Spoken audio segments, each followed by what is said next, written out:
Jess is out milking Miss Bessie the next morning when Mabel comes out to tell him he has a phone call. When he takes it, it is Miss Edmonds. She is going to Washington for the day to see the National Gallery and wants to know if he wants to come with her. Jess knows that if he asks his mother's permission to go when she is awake, she will never say yes. Instead, he barely wakes her up, just enough to get a murmur of consent. Soon he's off to Washington with Miss Edmonds. The two of them have a perfect day together. Jess is amazed and awed by the art gallery, and Miss Edmonds is pleased that she is giving him an opportunity to see these magnificent works of art for the first time in his life. Jess is particularly fascinated by a three-dimensional depiction of a buffalo hunt, in which a tribe of Native Americans is chasing a herd of buffalo over the edge of a cliff to their death. Miss Edmonds buys him lunch, which makes Jess rather uncomfortable, but he does not know how to tell her that he does not have any money, and on the way home they get ice cream. As she drops him off, Miss Edmonds thanks Jess for a beautiful day. Jess is walking on air as he enters the house.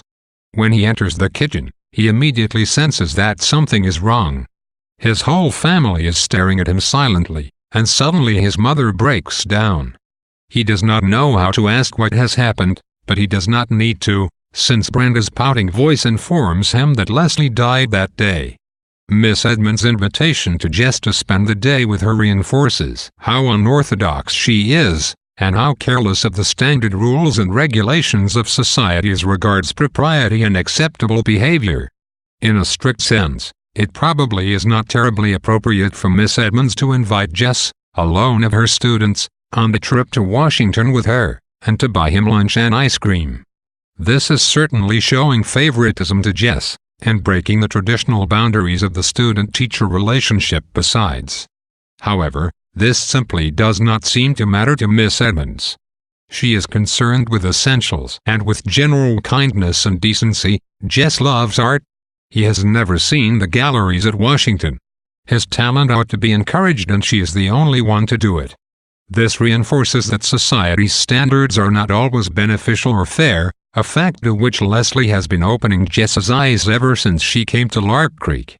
Both Leslie and Miss Edmonds are, to a degree, outside of society's restrictions, and this is part of what makes each one such a good influence on Jess, taking him out of the box as they do and exposing him to the wonders of the larger world. However, this chapter does not really develop any essential themes to the degree that most of the previous chapters have. The chapter is focused around one central contrast, the beauty of Jess's day with Miss Edmonds to the whining revelation of Brenda that Leslie is dead. The two sides of life are shown right here, the world in which everything is right, and the world that silently drops away without a moment's notice. This, too, addresses one of the central facts of adult reality, how the most perfect moment can turn with absolute suddenness to pain and fear. There is a notable lack of foreshadowing in this chapter, too, which is somewhat unusual in literature. Often in books there is some sort of sign of what is going to happen, hints dropped here and there which soften the blow. In real life things do not often work like that, and that is what Patterson is emphasizing with the abruptness of the transition. The whole scene carries a tinge of gritty reality, down to the fact that it is Brenda, not one of Jess's parents, who breaks the news to him. One would at least hope that Jess would be told what had happened in a more sensitive and caring way. Again, the scene is dedicated to showing that life simply does not always work that way. Jess has been tossed into an adult world now, and it is utterly strange to him.